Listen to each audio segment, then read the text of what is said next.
vamos a trabajar con algunas citas más del Nuevo Testamento griego. Página 26, lecturas 2 sub 5. Vamos a ver allí 4 citas. La primera, la segunda y la cuarta pertenecen al Evangelio según Lucas y la tercera al Evangelio según Marcos. Vemos en el pizarrón la primera, observamos que dice Makarioi hoi ptohoi hoti himetera estin he basileia tu theu. Vocabulario: Macarios, Macaria, Macarion, bienaventurado, bienaventurada, ptojos, ptoje, ptojón, pobre, himeteros, himetera, himeteron, vuestro, vuestra, basileia, basileia es reino. Y vamos ahora a la cita. Makarioi hoi ptohoi eisi hoti himetera estin he basileia tu theu. Reponemos el verbo para simplificar el análisis sintáctico. Eisi, el sujeto es hoi ptohoi, los pobres eisi son makarioi, bienaventurados, un predicativo subjetivo obligatorio.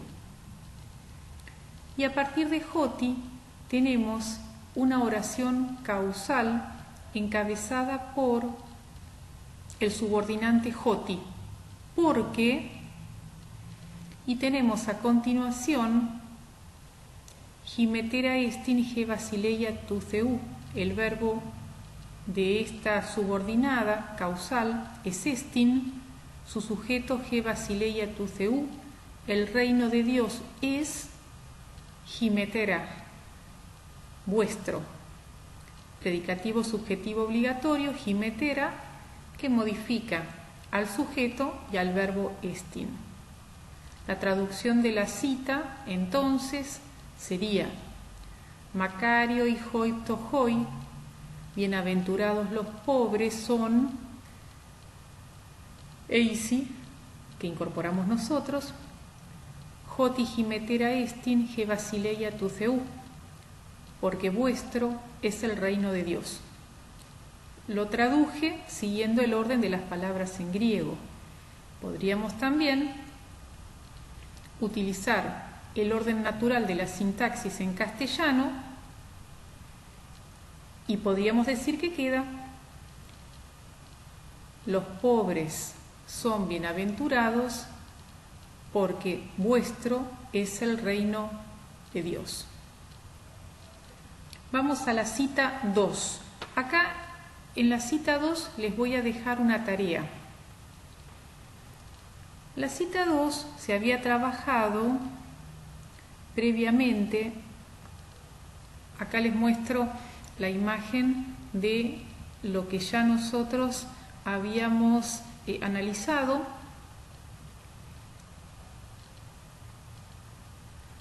Parcialmente. La cita, a ver, la leemos juntos. Dice, Hekaston gardendro nectuidiu carpuginosketai.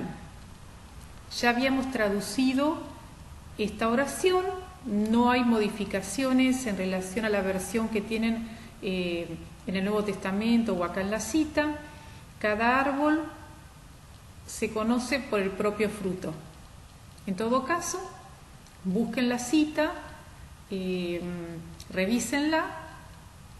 No hay novedades ahora. La novedad viene en la oración siguiente. Presten atención para identificar qué es lo nuevo que se incorpora en esta oportunidad. Dice, Ugar exacanzón silegus insica, joagazos anthropos ectuagazú tesaurutes cardías proferei toagazón. Caijo poneros, ectu poneru proferei to ponerón. Bueno, entonces, la idea es que ustedes busquen esta cita que ya se abordó en una clase anterior, identifiquen qué se agrega, que ahora, a partir de los contenidos gramaticales nuevos podemos analizar e incorporen en el análisis entonces cómo sería modificado el sentido a partir de esa nueva incorporación. Yo voy a agregar esta actividad en el foro para que ustedes entonces puedan socializar qué sería lo nuevo, cuál sería cuáles serían las funciones sintácticas de las palabras que se agregan ahora y cómo resultaría la traducción. Vamos a la cita 3, que dice: Didáscale, ugar blepeis eis prosopon anthropon, ala epia letheias tenjodon tu theu didasqueis.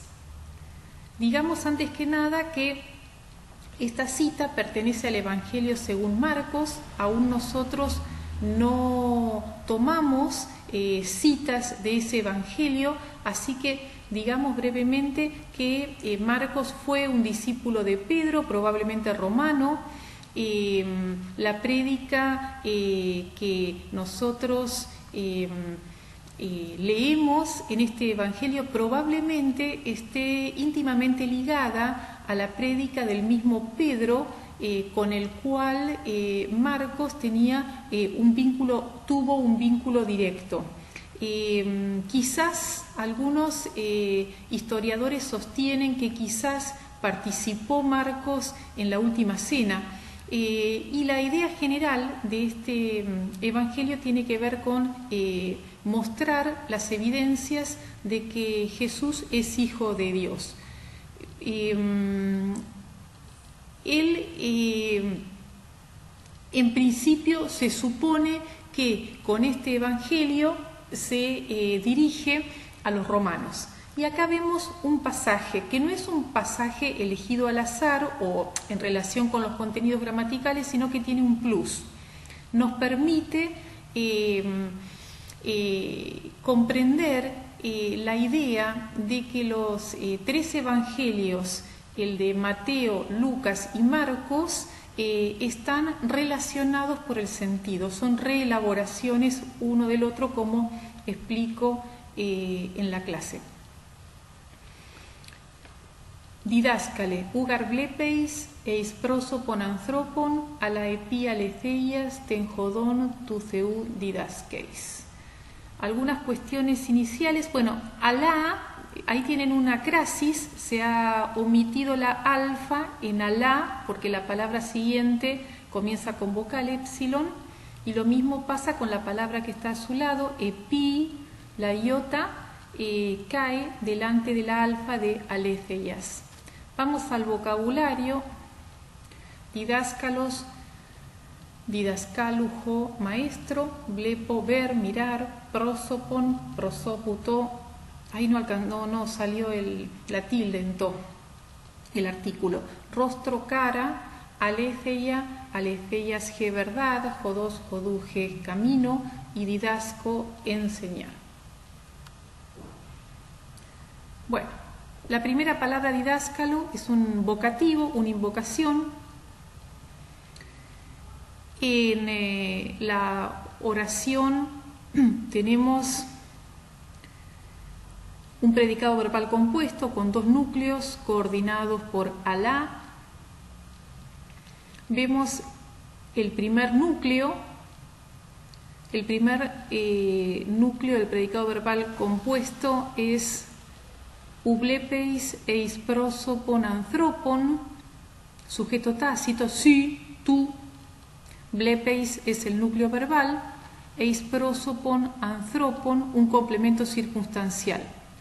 Ese complemento circunstancial tiene un pretérmino, eis, prosopon anthropon es el término, prosopon núcleo, anthropon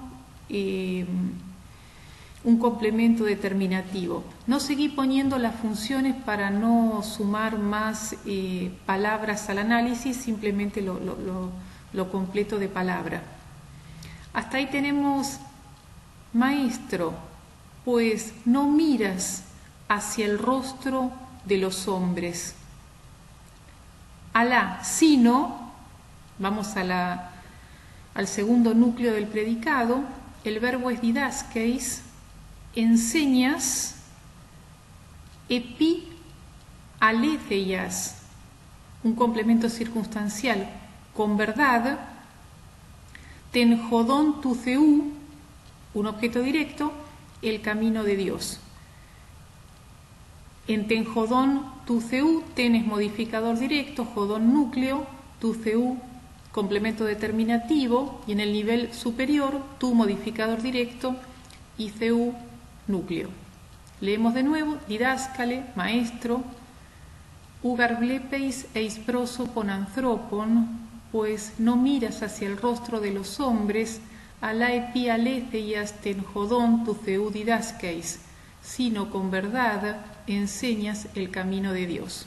Y ahora veamos la cita 4 para prestar atención en cómo esta misma idea es expresada en Lucas.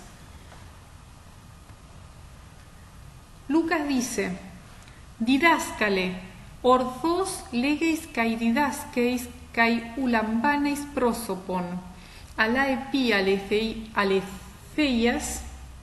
tenjodón tu ceú didaskeis. De nuevo, didáscale, orthos legeis kai didaskeis kai ulambaneis prosopon, alá epi alétheias tenjodón tu ceú didaskeis. Bueno, vocabulario. Didáscalos, didascalu. Esperen un segundo que, a ver.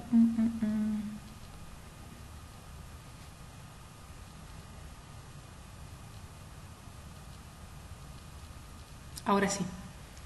Orthos, bien, con franqueza, lambano, tomar en cuenta. Vamos a la cita. Vemos la cita 4 del Evangelio según Lucas. Dice, didáscale, orthos legeis kai didaskeis kai ulambaneis prosopon, alá epi alétheias tenjodón tu ceú didaskeis. Tenemos una serie de verbos en el predicado verbal compuesto. Los verbos son legeis, didaskeis, lambaneis, didaskeis, nuevamente. Verbos de segunda persona. Sujeto, sí, tú. A ver, vamos a la cita. Didáscale, maestro. Orthos legeis. Traducimos, bueno, hablas bien, hablas con franqueza. Kai didaskeis, y enseñas. Kai ulambaneis prosopon, y no tomas en cuenta el rostro. El rostro en el sentido de, digamos, la condición humana. Esto que Marcos expresaba con las palabras prosopon anthropon, el rostro de los hombres, tiene que ver con que no te dejas llevar por el rostro, por la cara de las personas, por la condición de las personas, que pasa a un segundo plano o que directamente no es importante. Alá, sino didaskeis, el verbo, enseñas, epi alétheias, con verdad, tenjodón tu ceú, el camino de Dios. Observamos en este último segmento, epi alétheias, un complemento circunstancial, tenjodón tu ceú, objeto directo. Revisamos. Didáscale, maestro, orthos legeis, con franqueza hablas, kai didaskeis, y enseñas, kai ulambaneis prosopon, y no miras el rostro. ala epi aleceias ten jodón tu ceudidasqueis, sino con verdad el camino de Dios enseñas. Ahí en didasqueis me parece que no se alcanza a leer el acento, es una palabra paroxítona, tiene acento agudo en alfa. Bueno, adviertan por favor que en estas últimas dos citas que nosotros trabajamos hay similitud y la referencia a una misma idea, a un mismo concepto, que tiene que ver con que el maestro no tiene en cuenta la condición humana para comunicar sus enseñanzas.